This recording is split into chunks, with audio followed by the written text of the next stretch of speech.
Vamos a dar comienzo al acto de toma de posesión de don Miguel Romero como académico correspondiente en Cuenca.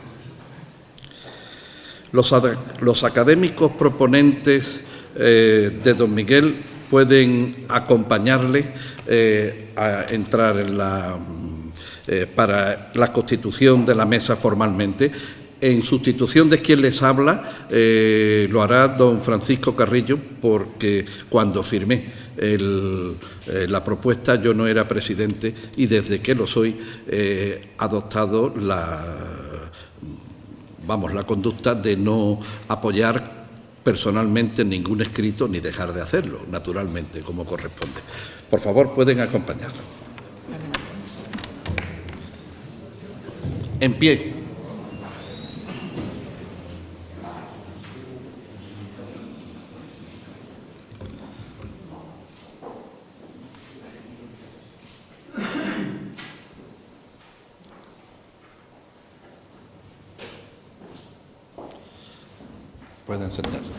Pueden sentarse.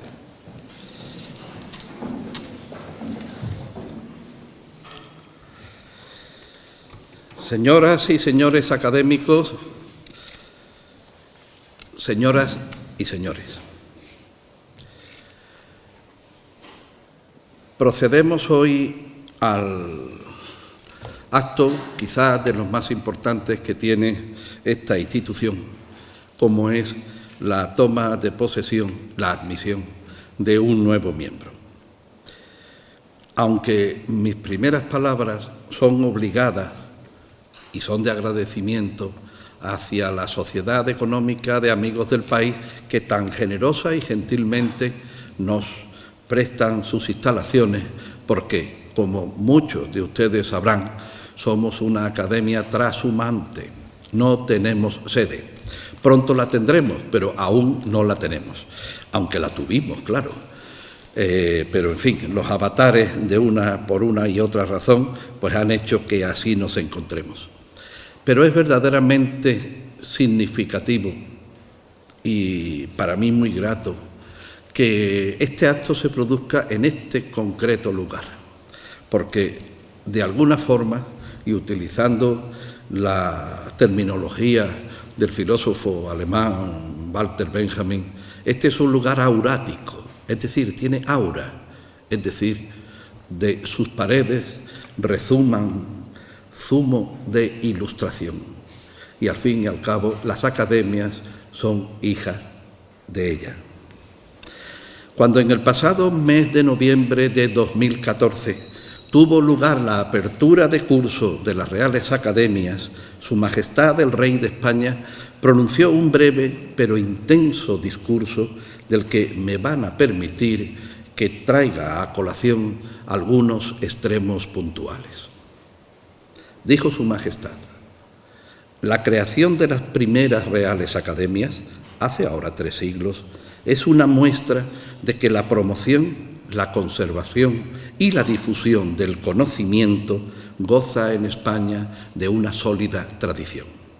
Y nuestra Constitución de 1978 recogió y actualizó este legado al asignar al rey el alto patronazgo de esas corporaciones. Durante los últimos meses he podido manifestar, decía el rey, en varias ocasiones el deseo de que durante mi reinado nuestro país preste el máximo apoyo a la ciencia y la investigación, a la cultura y al conocimiento en su más amplia expresión. Vuestro carácter independiente, que os otorga una capacidad de acción singular, permite abordar proyectos y programas de actuación desde criterios propios y también compartidos con otras entidades como universidades, centros de educación, administraciones y, por supuesto, las demás academias españolas. Hasta aquí la cita de las palabras de don Felipe VI. De ellas quisiera destacar el que nuestra corporación, que pronto alcanzará los 170 años de su creación, es hija del espíritu ilustrado, o sea, del afán por el conocimiento y su divulgación, y sobre toda otra cosa, destacaré nuestro carácter independiente. Las academias nacieron, pues, desde la independencia y en ella deben persistir, sin más sujeción que al conocimiento, su investigación y su difusión. Porque una academia no es un club, ni siquiera fuese un club científico, sino que es y debe ser el lugar de la excelencia, y los que en ella estén deben hacer de continuo honor a la elección que sobre ellos recayó.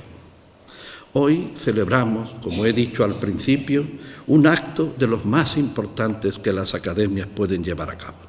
Se trata de la incorporación de un nuevo miembro, en este caso de don Miguel Romero, correspondiente en Cuenca, y aunque su elección tuvo lugar en 2014, los continuos avatares producidos y, en fin, por unas u otras razones, siempre académicas, nunca achacables al nuevo académico, se ha ido dilatando para que la toma de posesión tuviese lugar ahora tan tarde, pero nunca es tarde si la dicha llega. Don Miguel Romero es persona de muy amplios intereses culturales, a los que ha abordado desde muy diferentes perspectivas. Pues no solo es autor y artista él mismo, sino que buena parte de su hacer lo ha dedicado a la más noble tarea que un hombre puede llevar a cabo, la transmisión del conocimiento. Y no bastándole ello, ha sido y sigue siendo un extraordinario dinamizador cultural, porque pertenece a ese reducido grupo humano que entiende que la cultura redime a las personas y a los pueblos, y que nos hace, si no siempre mejores, sí al menos más lúcidos. Pero no me corresponde a mí efectuar la laudatio que queda para nuestra vicepresidenta primera, doña Rosario Camacho, que de seguro lo hará con el rigor y la profundidad que le son propios y lo recibirá en nombre de la corporación. Nuestra academia se congratula y felicita de contar con don Miguel Romero entre sus miembros y espera mucho, mucho de él. Seguidamente, la señora secretaria dará lectura sucinta al acta en la que fue elegido. Ella tiene la palabra. Bien, según constan en las actas de esta academia, en la ciudad de Málaga, a las 19 horas del viernes, día 25 de abril de 2014, en la Sala de Cultura Cajamar, Alameda Principal número 19, se reúne la Real Academia de Bellas Artes de San Telmo, presidida por su titular, don Manuel del Campo del Campo. Actúa como secretario el de la corporación, el señor Cabrera Pablos. En el punto 2, segundo, del orden del día, encontramos la siguiente votación de propuesta de académicos correspondientes. El señor secretario informa que es obligado proceder a la votación de la propuesta presentada en la última sesión para el nombramiento de académico correspondiente en Cuenca, formulada a favor del señor don Miguel Romero Sáenz. La propuesta referida vino avalada por la señora Camacho Martínez y los señores Cabra de Luna y Cabrera Pablos. Tras proceder a la preceptiva votación, el resultado resultó por unanimidad elegido. En consecuencia, y una vez finalizado el escrutinio, queda aprobada la candidatura del señor Romero Sáenz como académico correspondiente en Cuenca. Buenas tardes.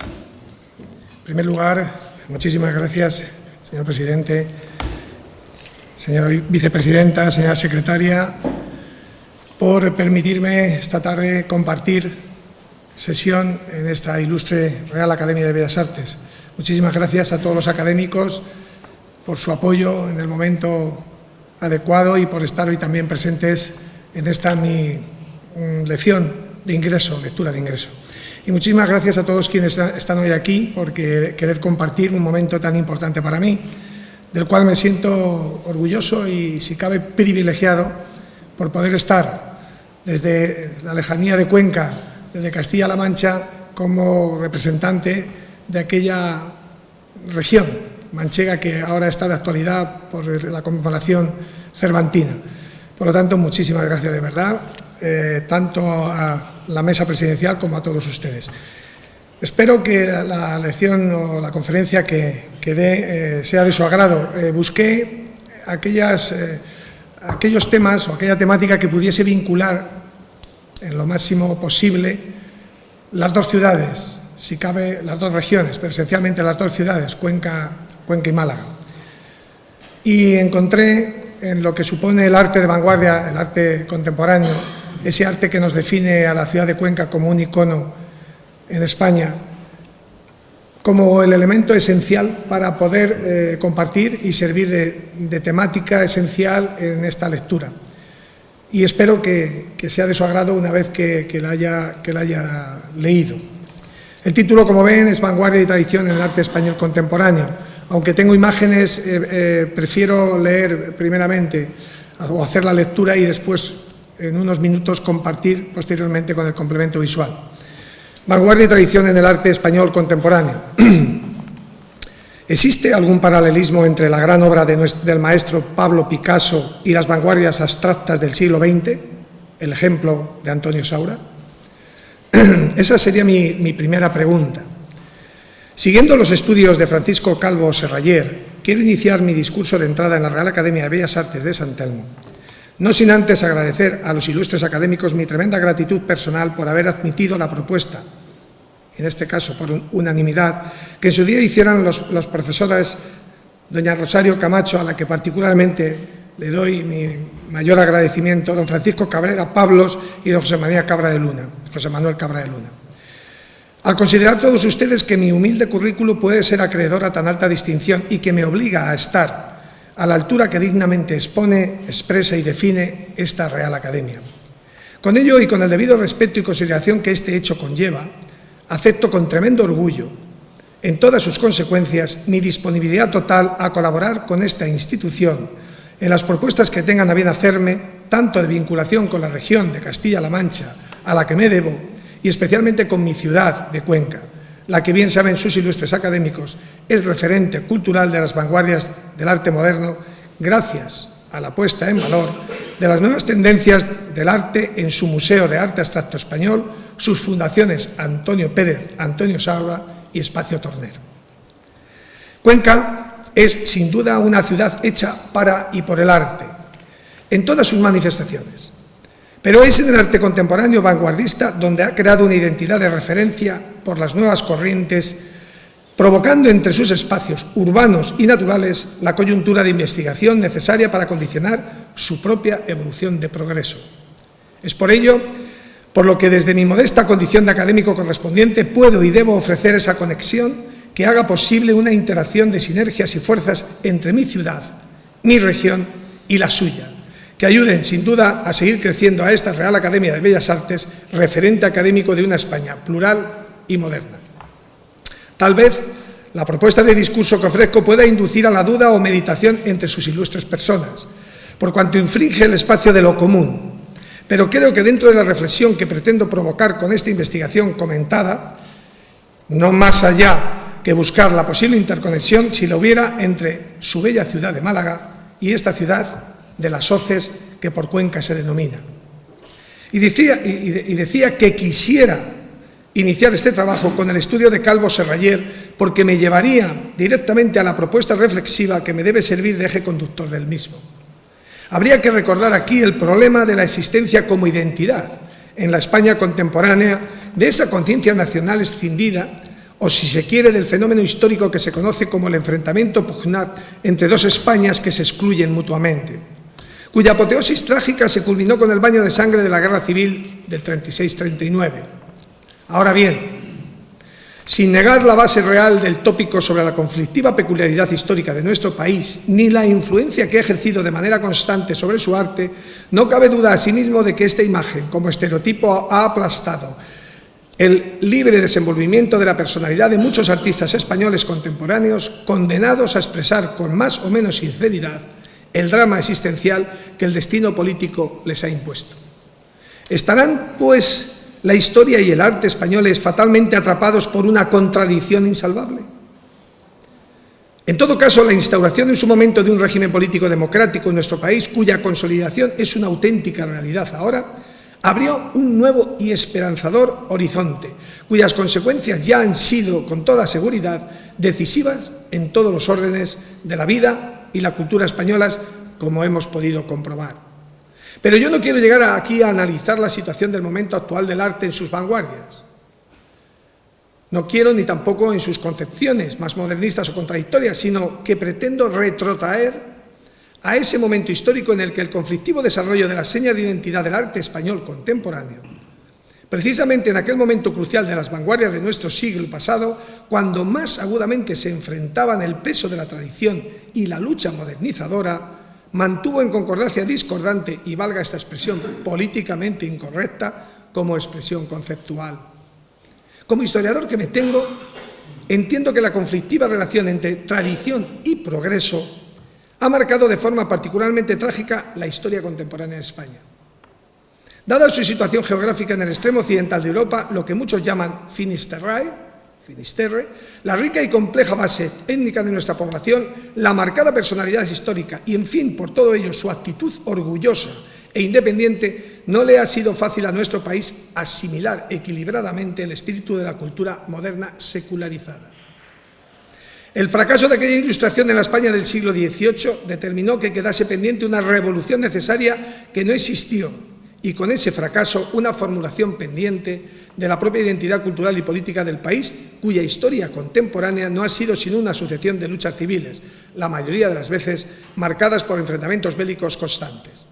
A una guerra de la independencia contra la contrarrevolución francesa y una guerra civil dinástica en base carlista estuvo la ya citada y triste guerra civil del 36, la misma que condujo a esa instauración posterior a ella de la prolongada dictadura franquista, que no serían más que condicionantes definitivos, sobre todo los dos últimos hechos citados, a esa culminación de un trágico destino marcado por la disputa y la frustración. Todas estas circunstancias llevarían sin duda a muchos artistas a buscar su espacio. Ahí estará el movimiento artístico informalista del Paso, ese movimiento que surge en 1957 y que se debió a esa búsqueda de encontrar una fórmula adecuada para conciliar la expresión de una tradición testimonialmente actualizada y un lenguaje plástico de vanguardia. Dos autores, Pablo Picasso y Antonio Saura, van a ser mis exponentes. Mi propuesta, por tanto, no va encaminada a un breve análisis de la posible relación artística de estos dos grandes maestros del arte contemporáneo español y mundial. Esa que hayan podido tener, y sí más en ese planteamiento, en pensamiento y actitud. Antonio Saura nace en Huesca y muere en Cuenca. Comenzaría a pintar durante una larga enfermedad en 1947, iniciando su periplo en Madrid. Comienza dentro de la innovación surrealista, dentro de un mundo soñado y finamente colorista, de ejecución trabajada como una joya, con minuciosa pincelada y bien fundidos empastes de color. Después de una primera etapa surrealista profunda, pasará a otra mucho más libre, sin perder su carácter fantástico, como El cementerio de los suicidas, por ejemplo. Después será la abstracción la que le sumerja en profundos contenidos, transformando las cosas en vagas formas o en ambivalencias, bien acusadas como piedra, luna y cielo. Sin embargo, y después de la década de los 50, cuando abandona la figuración, no tardará en volver nuevamente a esa figuración desgarrada y dramática, bien triturada y deformada, en la que aparecerán gestos y manchas de monstruos, con lo que apunta a un mundo expresivo, no ajena a la sátira histórica y social, como él mismo apoyará en sus escritos y ensayos. ¿Qué decir de su ilustre Pablo Picasso, que todos bien conocen? Malagueño, que muere en Francia, que desde muy joven se rodearía de un grupo de artistas y literatos como Ramón Casas y Santiago Rousiñol, con quienes acostumbraba a reunirse en el bar Scott Gats. A principios de siglo entra en la llamada pintura azul, fuertemente influenciada por el simbolismo, se traslada después a París, trabajando amistad con Guillaume Apollinaire, Mas Jacob y el dramaturgo Andrés Salmón. Entre tanto, su pintura experimenta una transformación caracterizada por una paleta cromática tendente a los colores tierra y rosa.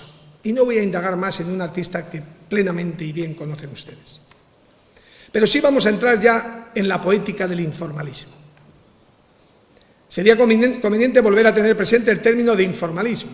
Perdonen que lo diga yo para quienes lo saben perfectamente, pero lo hago para adecuar lo más correctamente posible la singularidad del arte de estos dos grandes autores del siglo XX. Este término, informalismo, es como un cajón desastre en el que caben cosas muy diversas y también dispares. Existe sin duda un horizonte ideológico más amplio al que el informalismo puede remitirse, el existencialismo. No naturalmente un existencialismo técnicamente elaborado, como podríamos pensar, sino un existencialismo difuso en los medios intelectuales y artísticos de la segunda mitad de la década de los 40 y primera de los 50. La afirmación del sujeto, su singularidad, la consideración de la pintura como un acto, eran otros tantos débitos de ese existencialismo difuso. El acto de pintar como un acto auténtico e irrepetible, manifestación de fuerzas interiores sobre las que existe un débil control, si es que hay alguno, por cierto, en el que se patentiza la verdad de las cosas a la vez que la verdad del gesto. Acto, pues, límite en una situación, límite del yo, genial y profundamente individual, profundamente personal, que pone en tensión los conocimientos adquiridos, las habilidades que pueden brillar en el acierto o frustrarse en lo repetido y manido. Tal vez habría que analizar ese informalismo que comparten tanto Picasso en el concepto de su obra al hacer lo que le dicta su conciencia, con esa libertad propia y singular, aunque sin ajustarse a los cánones propios de la singularidad del arte como tal, pero sí en cuanto al tratamiento del existencialismo y denuncia de los males que acontece a la sociedad en la que él vive. Saura, por el contrario, Antonio Saura, sí es icono del llamado informalismo español más lírico. La pintura informalista puede desconcertar por su apariencia anárquica, por la ausencia de prudencia y de control, por la alta dosis de irracionalidad que lleva consigo, pero ofrece al mismo tiempo un cúmulo de posibilidades, el germen de una voluntad de estructuración, de realización de una obra más completa dentro de una mayor estabilidad plástica, una vez superado el gesto de catarsis, de anarquía y de experimentación.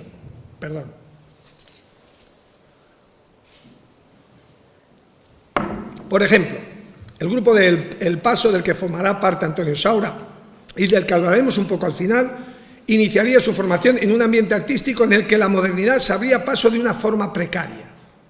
En realidad podrían decirse que el arte de los miembros del grupo El Paso, al igual que el de otros muchos artistas de entonces, no se correspondía con las condiciones reales históricas del país en el momento.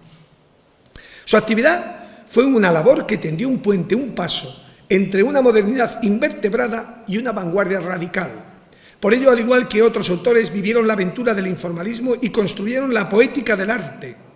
Esa poética, por lo que uno de los aspectos que le definen en la dimensión plástica de este grupo fue esa preocupación y actitud crítica ante la realidad y su compromiso ante una situación histórica delicada, tal como haría Pablo Picasso. El compromiso con la realidad del momento suponía una misma actitud de lucha y de negación de lo establecido, porque para ellos la vanguardia significaba rebeldía, ruptura, denuncia. Esto les define y les comparte. La tradición dramática que experimenta Picasso en su Guernica es la misma que experimentan estos artistas en la expresividad y agresividad radical en muchas de sus obras, tanto de Saura, con su Metamorfosis, o El perro de Goya, como en la desgarrada angustia de las aspilleras de Miralles. La obra de la crucifixión de Picasso en blanco y negro, que todos conocen, podría tener sinónimo en los nocturnos de Viola o la gestualidad expresiva de Canogar, en ese intento de actitud crítica frente al sistema establecido. La abstracción como vínculo de diferencia y de similitud en ambas figuras. Actualmente, el concepto abstracto, un concepto bastante utilizado desde comienzos del siglo XX, se emplea para designar muchas formas artísticas diferentes. Al escribir sobre este término como sustantivo tiende a emplearse con dos sentidos relacionados, aunque ligeramente diferentes, eludiendo por una parte a la propiedad de ciertas obras de arte de ser abstractas o no figurativas, que es otro término, y por otra parte hace referencia al proceso por el que en las obras de arte se enfatizan algunos aspectos de los temas o motivos a expensas de otros. ¿Hay, por tanto, me pregunto, un arte abstracto que pueda identificar a Pablo Picasso y a Antonio Saura? En 1932, el pintor inglés Paul Nash se refería a Pablo Picasso diciendo: el más importante de los pintores abstractos.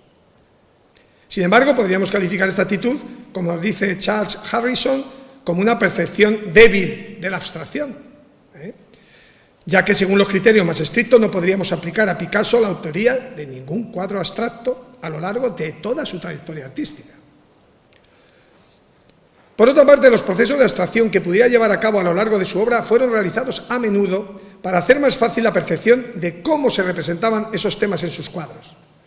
Podríamos poner el ejemplo de su cuadro El guitarrista, que pintó en 1910, entendiendo que podría ser considerado dentro de esa percepción débil de una obra abstracta. Y ahí lo dejo. No hay duda que tanto Picasso como Braque se apartarían de una manera decisiva del ámbito de la abstracción, eso está clarísimo. Sin embargo, también está claro que el cubismo y con ello la ruptura de la ventana albertiana, es decir, la concepción de la pintura como una ventana abierta al paisaje en esas tres dimensiones, o la eliminación de la diferencia entre ese primer plano y el fondo, abren el camino a la abstracción.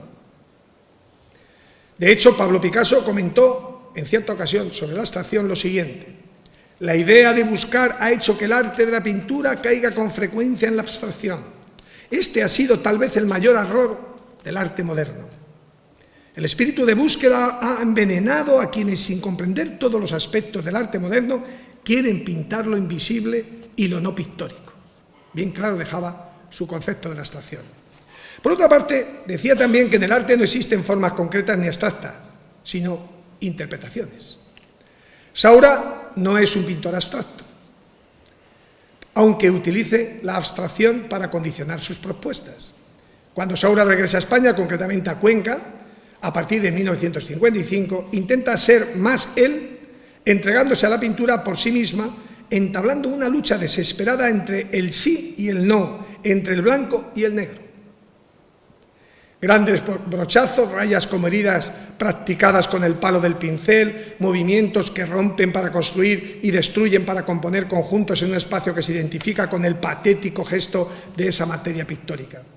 Ahora, la abstracción, en su más puro concepto, parece que podía tener sentido en su obra. Eso dice Cirlot, cuando habla de Antonio Saura y su pintura. Otra tendencia, el surrealismo como una idea compartida entre ambos pintores.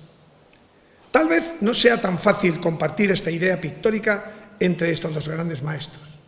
Es muy difícil, perdonen mi atrevimiento. Cierto es que en 1925 Breton afirmaba con rotundidad en su ardiente defensa picasiana que si el surrealismo pretende cuanto menos asignar una línea moral de conducta, no tiene más que pasar por donde pasó Picasso y seguirá pasando. En principio, su mención en esta toma de principios, perdón por las redundancias, se inscribe en el seno de lo que dio por llamarse crisis naville.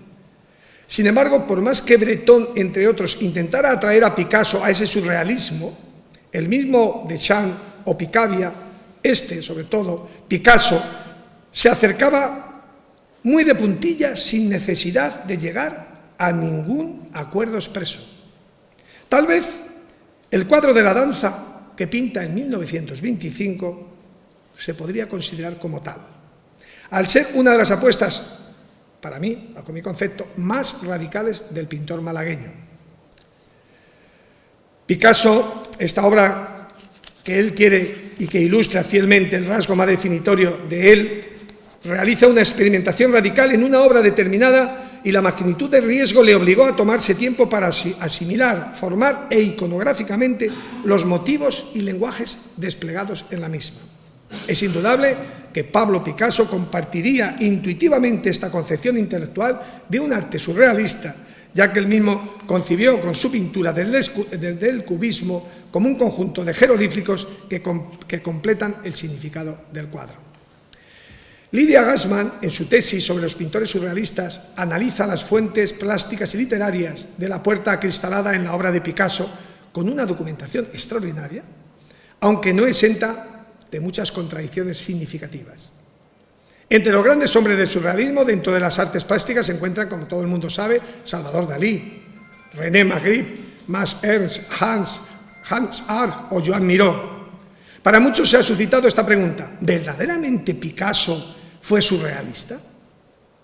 Y la verdad es que la respuesta no es fácil de encontrarla, tal como también comentó Catherine Scott, portavoz de la Fundación Belleller, diciendo que Pablo Picasso no se dejó envolver por el movimiento surrealista de André Breton en 1924 y tampoco quiso ser definido como artista surrealista en ninguno de los momentos de su vida.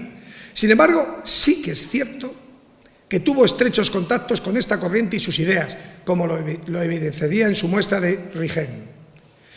Es que la exigencia de los surrealistas era que el subconsciente fuera la única fuente de inspiración artística que los dirigiera, y Picasso rehusó consagrarse solo a ella.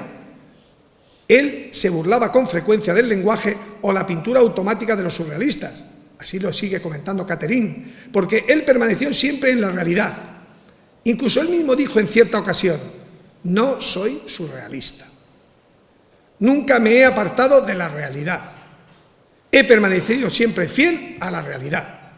No obstante, indicó, me esmero en todo momento para no perder de vista la naturaleza. Lo que yo persigo es la semejanza, una profunda semejanza más real que la realidad, para alcanzar lo surreal. Y ahí es donde viene la afinidad al término. Así he comprendido, según decía él, el surrealismo, pero ese concepto ha sido utilizado de forma muy distinta por mí. En 1917, Pablo Picasso y el poeta Guillaume Apollinaire utilizaron la definición surreal, intentando representar con ella el novedoso concepto creativo de un ballet, cuya escenografía y vestuario estuvieron a cargo de Picasso. El mismo Breton lo definió en sucesivas ocasiones como el precursor del surrealismo. Para Antonio Saura, el proceso de pintar es una catarsis. Es una liberación que no contradice la reflexión, pero que es algo agresiva. Pintar suponía para él un momento en el que se funde la razón y la sinrazón. Él nunca haría concesiones, sino que el pintor pinta primero para sí mismo, después para comunicarse con los demás y, en el tercer lugar, para vivir de su pintura. Curiosa esta última expresión. Se definió como el pintor de monstruos plásticos. De ahí su tratamiento hacia la metamorfosis, algo importante. Antonio Saura, según nos dijo Chus Tendilla, empezó a pintar francamente surrealista, ya que su primer cuadro fue una pirámide sobre el mar como reproducción de un sueño, más claro imposible.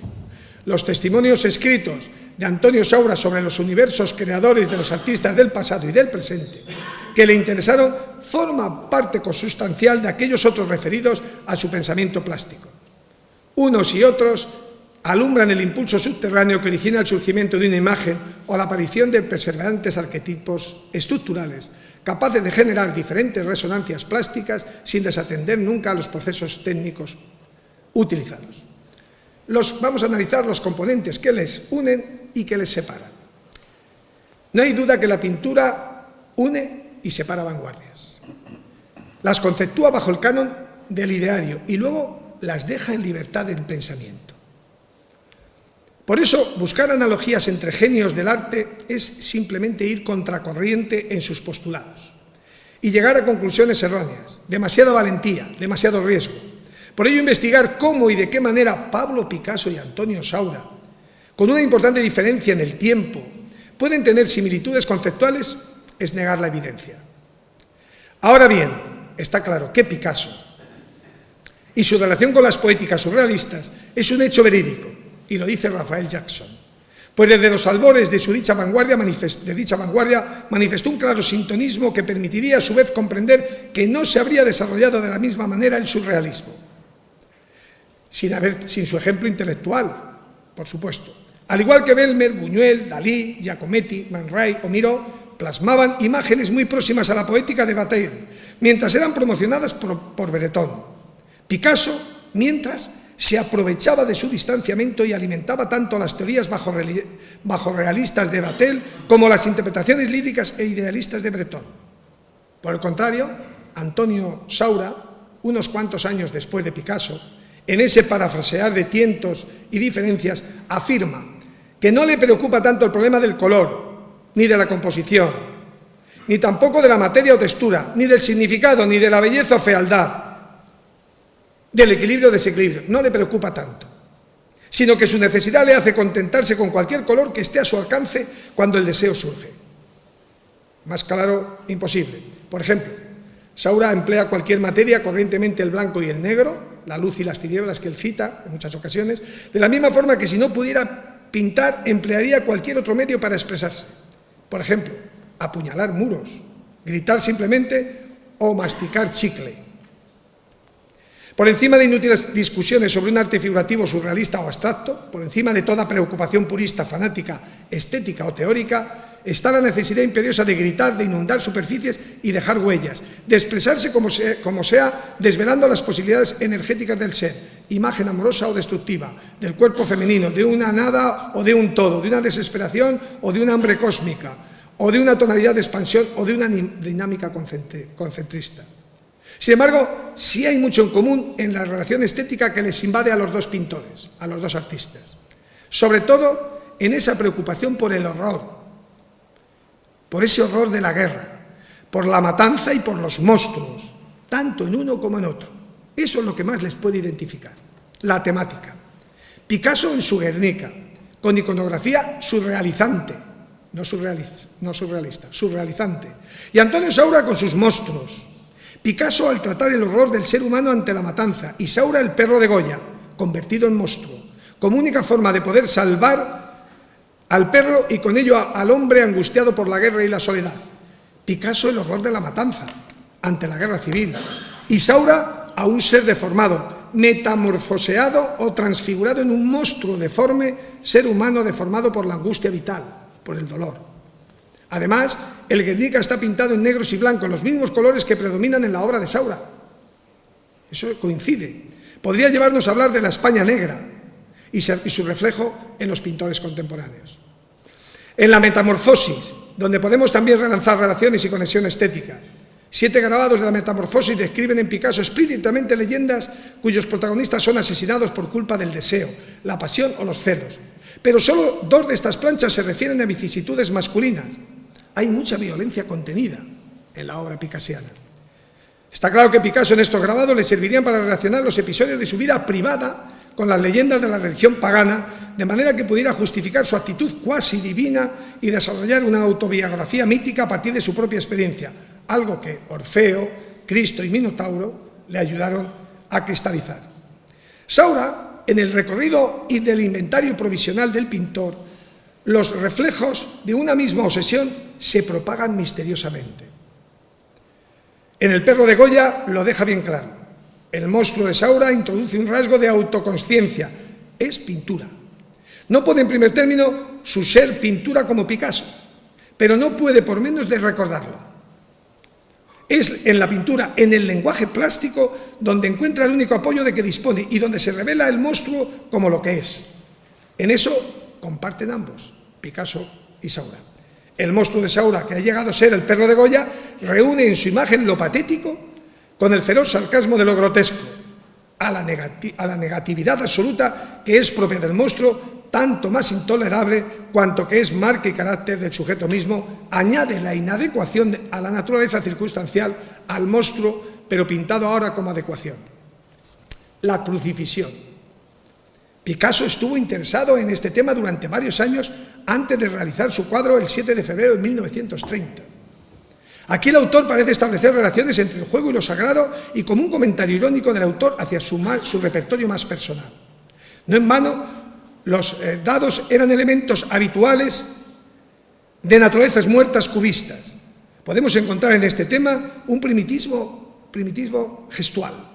En algún caso podría verse en la crucifixión de Saura, aunque en Saura, ninguna imagen pictórica contemporánea figura en los archivos de la obsesiva imagen-estructura, donde se cultiva la luminosa dualidad contradictoria. Aquí no se comparte con la idea picassiana de su crucifixión. Aquí, como digo, la entremezclada teoría del sentimiento y la plasticidad o la ambigüedad sustancial del impulso todopoderoso se dan cita. Podríamos todavía llegar más lejos si hablamos del concepto del Guernica como un calvario moderno, tal como uno de sus más fieles defensores afirma, Roussel, al establecer toda una serie de vínculos formales entre el mural y las dos crucifixiones más importantes de Picasso, la tabla de 1930 y las variaciones sobre Grünewald de 1932. Incluso entre el tema del Guernica y la tauromaquia, cuando identifica a Cristo con un toro apuntillado por un Longinos con aspecto de picador. La presencia subyacente de esta iconografía en el Guernica es aún más patente si la comparamos con una impresionante crucifixión de 1938. Picasso vuelve a incidir en la escatología y revela en una composición explícitamente cristiana aquellos aspectos que estaban soterrados en el mural. En Antonio Saura hablaríamos de las pinturas negras porque, al margen de su expresividad sin concesiones, premonitorias de la mirada cruel contemporánea, es justamente porque no fueron pintadas para comunicarse, igual que quiso hacer Picasso, sino para expresarse y liberarse. De aquí su extremada y virulenta franqueza marginal y precursora.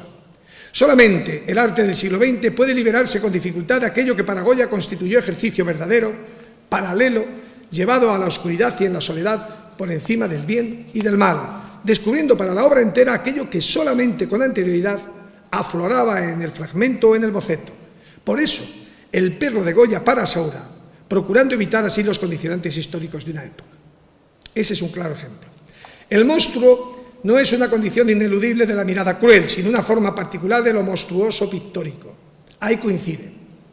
Saura, en el perro de Goya, el ser aparecido ha dejado de observar una desesperada presencia, fuente del hipnótico terror, probablemente situada fuera de los límites de la tela, operándose precisamente en este instante la metamorfosis que altera su origen. Y por último, el Paso y Picasso. Entre el cambio de siglo y la Guerra Civil se produce por fin una metamorfosis profunda de nuestra cultura artística contemporánea. Gradualmente los sectores más renovadores del arte español se van incorporando a algunos de los derroteros que las vanguardias históricas se están imponiendo en el panorama internacional. El primero de estos escenarios tiene su sede en la capital francesa y está protagonizado por lo que ha venido conociéndose bajo la denominación genérica de Escuela Española en París. Esto es un flujo ininterrumpido de artistas españoles que desde el siglo XIX venían emigrando a la entonces capital del mundo del arte, donde se asentaban durante periodos más o menos largos buscando condiciones de modernidad. El otro escenario es el que está conformado por las vanguardias históricas que acontecieron en el territorio español, teniendo como faro la constancia emblemática del triunfo de grandes artistas españoles en el panorama de la vanguardia internacional desde finales de la primera década hasta la Guerra Civil, inclusive en España, donde tuvo lugar una ininterrumpida sucesión de manifestaciones de arte de vanguardia. No hay ninguna duda de que a los miembros del Paso les influyó decisivamente el papel desempeñado por Picasso, también el papel desempeñado por Miró y por Dalí, porque seguían representando en su tiempo las diversas tendencias de la modernidad en el panorama internacional. Pero sobre todo la influencia de Picasso fue determinante en la evolución del arte de uno de ellos, Antonio Saura. Estaba claro que los miembros del Paso estaban a punto de protagonizar uno de los episodios más revolucionarios que se han dado en la plástica española de la posguerra, tal y como queda reflejado en un nuevo manifiesto redactado por Antonio Saura. En este, el colectivo se define no tanto como una agrupación de artistas plásticos, sino como una actividad que pretendía crear un nuevo estado del espíritu dentro del mundo artístico español. Atrás quedaría la discusión de los términos abstracción, expresionismo, arte individual, arte colectivo, en aras de la reivindicación de una experimentación, de investigar en sus fronteras y no sujeta a cánones exclusivistas o limitativos. Saura, en su texto, manifiesta los signos de la pasión, el anticonformismo y una fuerza y seguridad admirables, algo que compartirían ambos pintores sobre todo como Picasso en ese movimiento también parisino o como Pollock en el movimiento norteamericano. Este grupo del Paso en común tendrían con Pablo Picasso su filosofía innovadora de un arte libre y democrático, y con ello se habría producido un primer episodio de lo que ha sido una constante en el arte español de la segunda mitad del siglo XX. Una manera de entender la pintura como el medio más eficaz de hallar la razón histórica del presente y como una voluntad de sumarse a la familia internacional, en este caso de los abstractos como Pollock, un poco de Klein y de Mathieu, pero sin olvidar el informalismo del que partieron, del existencialismo del que bebieron y del cubismo de Picasso y Braque del que aprendieron. De todos ellos y de alguna más que de otros dieron vida a un estilo propio, dinámico y existencial. Voy a intentar pasarles lo más rápido posible todo lo que hemos estado hablando en términos breves.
Y quiero acabar, perdonen, no quiero entreteneros demasiado, con estas palabras, el adiós de Pablo Picasso, leyéndolo. Como sucedió en su obra anterior, la nueva libertad adquirida por Picasso en los últimos 10 años de su vida no es ruptura, sino gradual mutación que conduce a una acentuación de caracteres en detrimento de lo adquirido.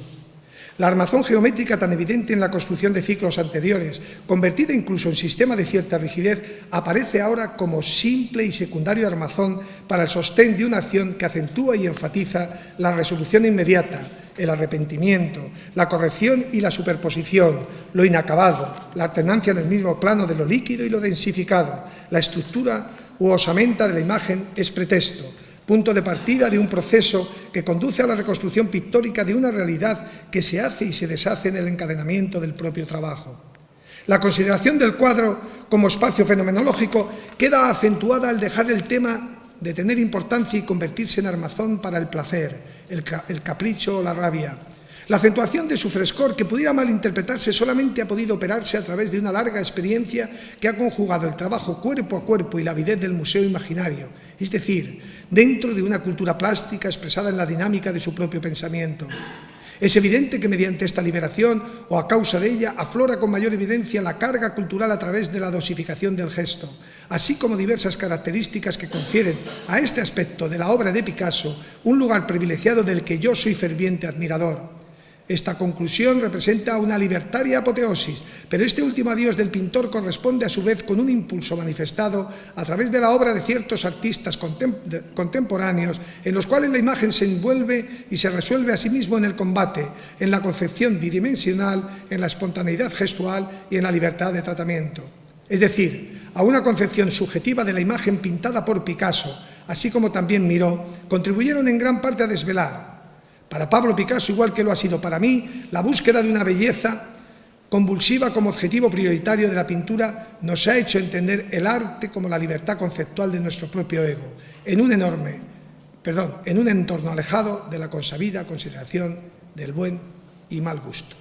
Nadie ignora, y ya acabo, que Pablo Picasso estuvo en el centro del panorama artístico del siglo XX y que ejerció una influencia enorme en las vanguardias, tales como en el grupo El Paso y otros muchos.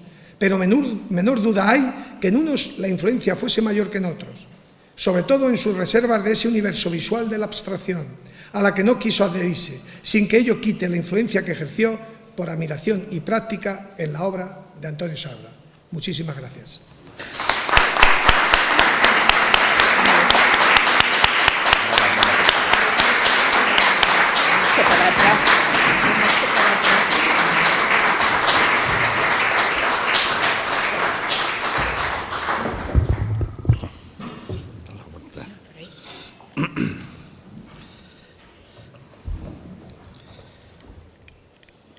Reciba el nuevo académico estos símbolos en señal de que desde este momento pertenece a la Real Academia de Bellas Artes de San Telmo de Málaga como académico correspondiente en Cuenca, con voz y posibilidad de asistir a las reuniones de esta academia, obligándote a respetar sus estatutos y coadyuvar con su esfuerzo a cumplir los fines de esta real institución, a saber, el fomento de la creatividad artística, así como el estudio, difusión y promoción de las artes y del patrimonio cultural, histórico-artístico y medioambiental, y muy particularmente de la pintura, escultura, arquitectura, música y artes visuales.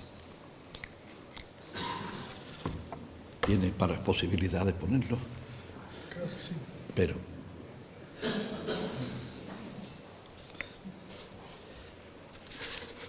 y el diploma que acredita su condición, la tarjeta de enhorabuena.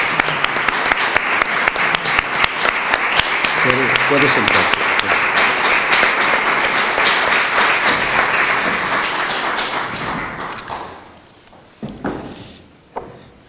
Nuestra vicepresidenta primera, doña Rosario Camacho, tiene la palabra para, en nombre de la corporación, efectuar la laudatio del nuevo académico y contestar a su discurso. A ver, que no se acople. Muchas gracias. Excelentísimo señor presidente, queridos compañeros académicos, amigos todos, quiero agradecer a la Real Academia de San Telmo y especialmente a los compañeros que conmigo hicieron la propuesta, Cabra de Luna y Cabrera Pablo, que me hayan designado para contestar al discurso de nuestro correspondiente en Cuenca, Miguel Romero Saiz. No hace mucho tiempo que conozco a Miguel, pero saltó entre nosotros una chispa de afinidad y es como si fuéramos amigos de toda la vida. Y tengo que confesar que presentarlo y contestar a su discurso no es tarea fácil, porque Miguel es un hombre de muchas facetas, de muchos intereses culturales, como ha indicado nuestro presidente. Es profesor, escritor reconocido y premiado, pintor de solvencia, deportista. ¿Por cuál empezar? Pues voy a empezar por las actividades profesionales. Miguel Romero es maestro. Tengo tan buen recuerdo de mis primeros maestros que siempre lo valoro en primer lugar en las personas que lo son. Pero también es doctor en Geografía e Historia, materia de la que es docente en la UNED de Cuenca. Ha realizado diversos másteres en Paleografía y Diplomática, especializándose en Heráldica y Genealogía. También es máster en Educación y Ciencias Historiográficas y en Calidad de Centros Universitarios. En los años 80 se especializó en el área de educación física, obteniendo el título de monitor nacional polideportivo y entrenador nacional de atletismo. Su práctica deportiva le llevó a jugar al fútbol en diversos equipos profesionales y también ha sido jugador de baloncesto. Volviendo a la docencia, Miguel Romero ha sido coordinador universitario en campus de área de Filología, Geografía e Historia del Arte. Y actualmente es director del Centro Asociado de la Universidad de Educación a Distancia de Cuenca, habiendo sido nombrado recientemente secretario del Campus Sureste de la UNED, un campus que abarca Cuenca, Ciudad Real, Toledo, Almería, Jaén, Granada, Ceuta y Melilla. Dentro de su actividad académica es profesor tutor de la UNED en asignaturas de Historia y Patrimonio. También es profesor de la Universidad de Castilla-La Mancha, donde imparte materias relacionadas con la historia local y provincial y de historia del arte. Ha sido director y codirector en diferentes tesis doctorales asimismo. Habitual conferenciante en foros nacionales e internacionales, ha impartido más de 100 conferencias, tanto en su territorio regional como en España y en el extranjero. Forma parte del equipo coordinador de la realización de las actividades culturales del Centro Cultural Delante de San Petersburgo, en Rusia, asociado al Instituto Cervantes.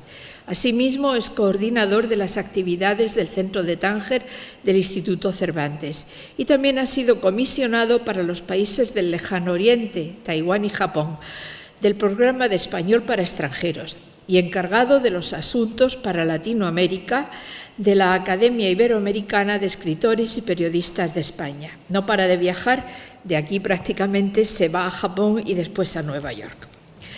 Miguel Romero es doctor honoris causa de la Academia Latinoamericana de Literatura Moderna de México, miembro de número de la Cofradía Internacional de Investigadores de Toledo, académico correspondiente de la Real Academia de la Historia, académico correspondiente de la Academia de la Historia de Arauco, en Chile, y ahora de la Academia de San Telmo de Málaga. Ha sido nombrado cronista oficial de la ciudad de Cañete, pero también desde hace 2 años lo es de la ciudad de Cuenca, nombramiento del cual se siente profundamente orgulloso. Ha publicado 33 libros, no los voy a citar todos, he escogido los que son de obligada consulta para quien quiera conocer la historia y el arte de este amplio rincón de la Mancha. El arte rupestre en la provincia de Cuenca, el cancionero popular morisco, mudéjares y moriscos en Castilla-La Mancha, diccionario de términos de la historia de España y de la América colonial, Cuenca, pueblo a pueblo, un nomenclátor de la provincia de Cuenca recientemente editado por la Diputación Provincial de Cuenca y Doña Blanca, una reina sin corona bajo el carlismo. Publica habitualmente artículos de historia y literatura en diferentes revistas de tirada nacional. Es también colaborador de medios de comunicación, tales como El Día de Cuenca, La Tribuna de Ciudad Real, Las Provincias, El País, las cadenas SER y Onda Cero, Radio Nacional de España y algunos más.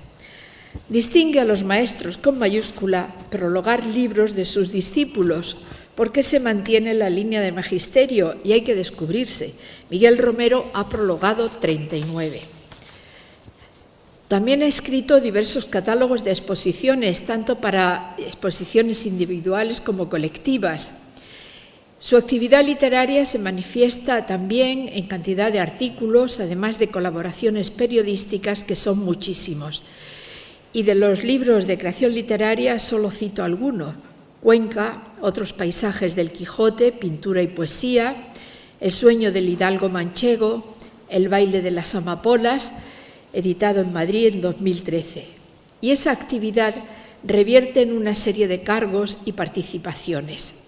Es vicepresidente de la Asociación de Escritores Castellano-Manchegos, presidente de la Asociación de Escritores de Turismo de Castilla-La Mancha, secretario general del Instituto de Estudios Conquenses para el Patrimonio y las Humanidades, coordinador del programa Encuentros con la Provincia, dependiente del área de Cultura de la Diputación Provincial de Cuenca, delegado en Castilla-La Mancha de la Galería de Arte Conca de Tenerife y también miembro del jurado del Certamen Nacional de Artes Plásticas de la UNED.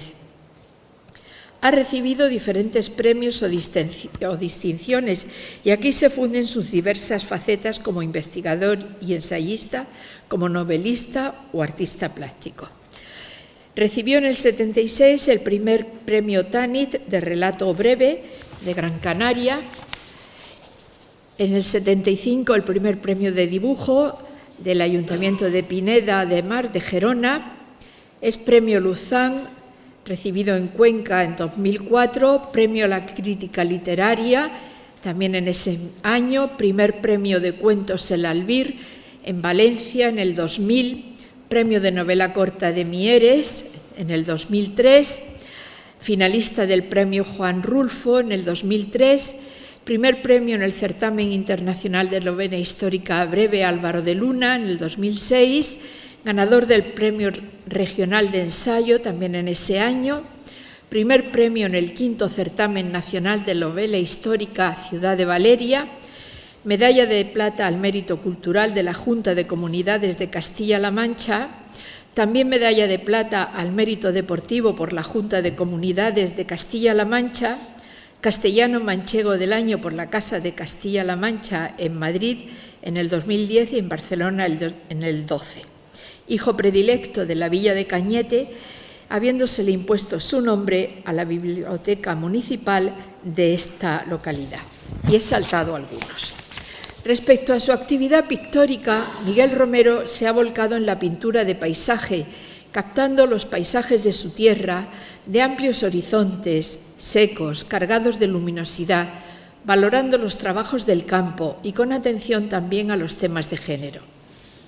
Ha participado en exposiciones colectivas desde 1976 y no se limita al ámbito manchego. En esa fecha expuso en Barcelona, ha expuesto en Gran Canaria, en Madrid, en Cuenca muchas veces, y en cuanto a exposiciones individuales ha expuesto también en Madrid y Barcelona, pero también en París y, por supuesto, en Cuenca. Obra suya forma parte de colecciones particulares de Madrid, Cuenca, Barcelona, Bilbao, París y Ohio, además de varios museos del territorio nacional y ayuntamientos. Y me parece importante que aparece reseñado en el diccionario Raffles y en el de pintores y escultores españoles del siglo XX. Como ven, Miguel Romero ha sabido compartir su vocación docente con el ejercicio de otras actividades creativas. Por ello, no es extraño que haya sido calificado por los medios de comunicación de su comunidad como hombre del Renacimiento en el siglo XX.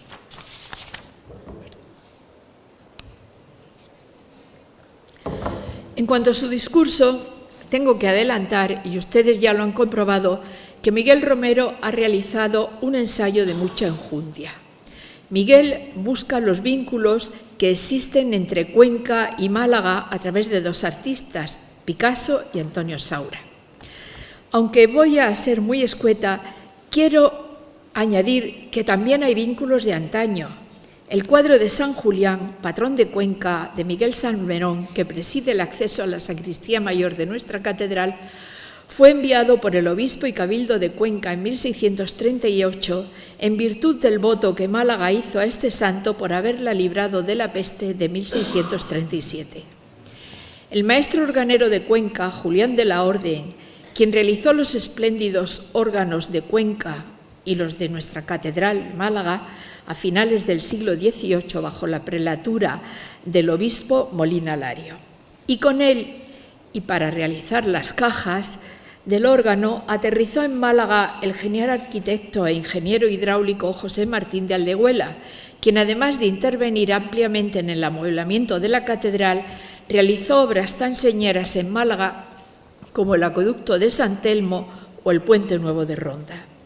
Y dando un salto, también quiero recordar a Pepe España, que fue nuestro correspondiente en Suiza, pero vivió muchos años en Cuenca, familiarizado con el grupo El Paso, trayendo ecos de esa vanguardia a nuestro panorama artístico local.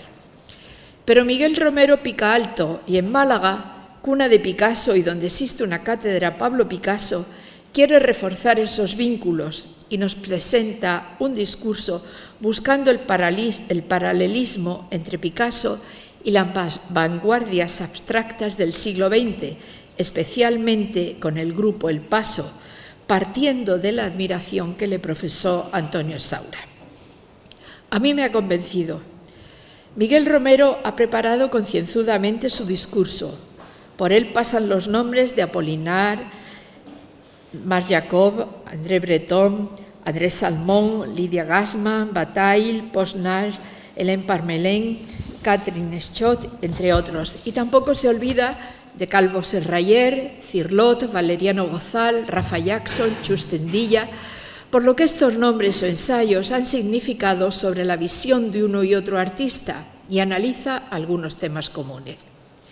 Siempre me llamó la atención que viviendo Saura a finales de los años 50 en París, sintiera tal responsabilidad hacia su país que regresó y, establecido en Cuenca, junto con otros jóvenes artistas, fundara en 1957 el Grupo El Paso, un grupo comprometido, símbolo del paso hacia una nueva realidad plástica y estética, que buscó conciliar una tradición actualizada con la nueva vanguardia, abriéndose paso también en una España donde la modernidad era bastante precaria. Plenamente integrado en el informalismo, El Paso quería que España tomara conciencia de la importancia del arte abstracto.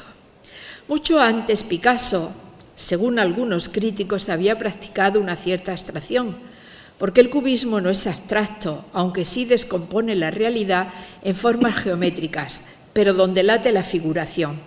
Y sobre todo, y ya lo ha indicado también Miguel Romero, atacó de modo radical la representación tradicional del espacio. No obstante, Picasso vuelve al orden, porque después del más riguroso y sintético cubismo, se reencuentra con el clasicismo. También vuelve Saura, pero su figuración es más desgarrada y expresionista, lo hemos visto en las imágenes, condicionando sus propuestas con el apoyo de la abstracción. Pero la vuelta al orden de Picasso fue pasajera. Miguel Romero nos ha hablado también de su relación con las poéticas surrealistas, que es evidente, aunque él dijo que nunca se había apartado de la realidad, pero también indicó que perseguía algo más real que la realidad para alcanzar lo surreal. Y evidentemente el surrealismo no se hubiera desarrollado de la misma manera sin su ejemplo intelectual y visual. Su obra La danza, como han visto, es una apuesta surrealista muy radical. Y de su relación con los surrealistas es significativa la ilustración de portada de la revista Minotaur de 1933, donde introduce ese icono, ese ser fabuloso de la mitología antigua, con el cual se identifica el mismo Picasso. Saura es más expresivo y gestual, atiende a la necesidad de pintar gritando, valiéndose de cualquier medio, como indica Miguel Romero, y puede ofrecernos una mirada cruel. Sus posturas se aunan a sí mismo en la realidad estética que los invade al tratar el horror entre la guerra y la muerte, o los monstruos que conducen a la metamorfosis. En el tema de las metamorfosis, ya lo ha indicado Miguel Romero, existe una fuerte conexión estética entre Saura y Picasso, que en este se relaciona con episodios de su vida personal, protagonizados muchas veces por su monstruo humano y animal, el Minotauro, también frecuentemente presentado como víctima. Saura se expresa violentamente mediante sus pinturas negras, que son seres mutables, espectros, transformaciones de una forma a otra en las que libera su sentimiento. Miguel Romero ha escogido para esa comparación el Guernica con su iconografía surrealizante y expresionista, con su color blanco y negro. Ese gran cuadro que Picasso pintó para representar al gobierno de la República de España en la Exposición Internacional de París trata un tema de la Guerra Civil Española, para cuya configuración formal e iconológica pudo inspirarse en los horrores de la guerra de Rubens, como ha indicado Miguel Romero y señaló tempranamente Santiago Sebastián. Y Picasso supo, valiéndose de su capacidad para la metamorfosis y la distorsión, otorgar sentido histórico y moral a ciertos asuntos míticos que había cultivado en años anteriores. Romero lo pone frente al perro de Goya de Saura, transmutado en monstruo, una imagen patética y grotesca, angustiosa, que se ahoga y grita en la angustia, en la soledad del vacío. Pero indudablemente, para ambos, pintar es una liberación, una catarsis, una búsqueda de expresión. Romero señala otros temas coincidentes, como la crucifixión, pero la sangre, la crueldad, la muerte se imponen en ambos artistas. Miguel Romero termina su discurso con ese bello texto de Saura que ha leído, El adiós de Pablo Picasso, en el que el artista de Huesca, más bien de Cuenca ya, confiesa su ferviente admiración hacia el maestro de Málaga. Y en esa admiración que le profesa, quiero insistir en otros elementos de conexión, más cargados de lirismo. Ambos fueron intérpretes de grandes maestros, con magníficos resultados, y fueron extraordinarios pintores de la mujer. Picasso, que fue un gran devorador, retrató a las mujeres que amó, y otras muchas, desde su madre y su hermana, pasando por sus esposas o amantes, y las retrató desde muy diferentes estados de ánimo, expresando muchas veces sus turbulentos conflictos emocionales. Hay retratos amables, nunca sensibleros, otros tremendamente agresivos. También Antonio Saura sintió la fascinación de la mujer y algunos de sus fetiches llenan por sí solos los museos, como esa genial Brigitte Bardot del Museo de Cuenca, que han visto en las imágenes de una belleza totalmente convulsiva. Y me he fijado en un tema a través del cual Saura establece un juego dialéctico con Picasso, la serie de retratos de Dora Maar. Mujer de carácter, comprometida políticamente, intelectual y sofisticada, reputada artista plástica y fotógrafa, que entró en la vida de Picasso a principios de 1936. Fue su modelo, musa, amante, compañera y colaboradora, y la retrató reiteradas veces. Esta relación amorosa coincide con una época clave en la vida de Picasso, el periodo de la Guerra Civil Española y la Segunda Guerra Mundial. Y ella vivió todo el proceso del Guernica, documentando las diferentes fases de su elaboración a través de continuas fotografías. Como personaje pintado, Picasso nos muestra una imagen muy diferente a su amante anterior, María Teresa Walter, o a su exmujer, Olga Koklova, definida por colores vibrantes, ácidos y facciones angulosas. Era, según Juan Antonio Ramírez, la mujer vigilante, la amante que sufre. Incluso cuando Picasso la representa como mujer que llora, no se desprende del vivo color y valora siempre sus bellos y expresivos ojos, a través de los cuales nos dice mucho. Les recomendaría la exposición actual del Museo Picasso Málaga, Juego de Ojos, donde hay algunos retratos de Dora Maar, y como ha indicado su director, José Lebrero, ese mirar de Picasso a sus musas era también un modo de mirarse a sí mismo, convirtiéndose en elementos de su propia vida. En 1983, la directora del Museo de Antibes, como homenaje a Picasso a los 10 años de su muerte, encargó a diversos pintores su versión de una obra del maestro. Saura escogió un retrato de Dora Maar, donde Picasso la representa con un elegante sombrerito como de colegiala, y en su versión de ese retrato, de similitud compositiva, los resultados son muy coherentes. Pero cuando cumplió con el encargo, Saura estaba totalmente fascinado por el tema y reinterpretó los diversos retratos de Dora Maar por Picasso hasta 30, algunos grabados. No obstante, Saura incide más en la imagen monstruo, de órganos transmutados en extrañas reminiscencias orgánicas, agresivas, en hiriente blanco y negro, a veces con pinceladas rojizas, recogiendo multitud de detalles.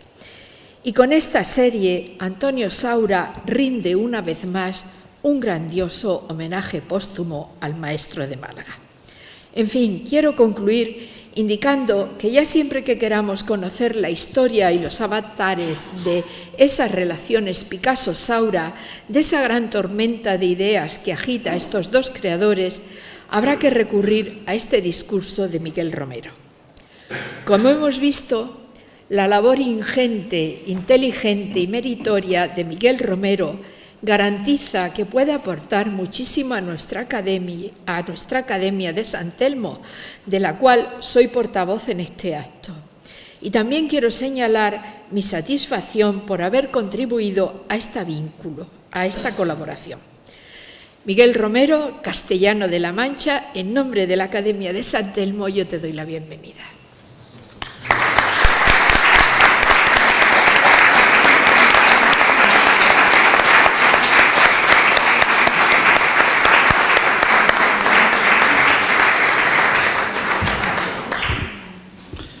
Muchísimas gracias, querida Charo,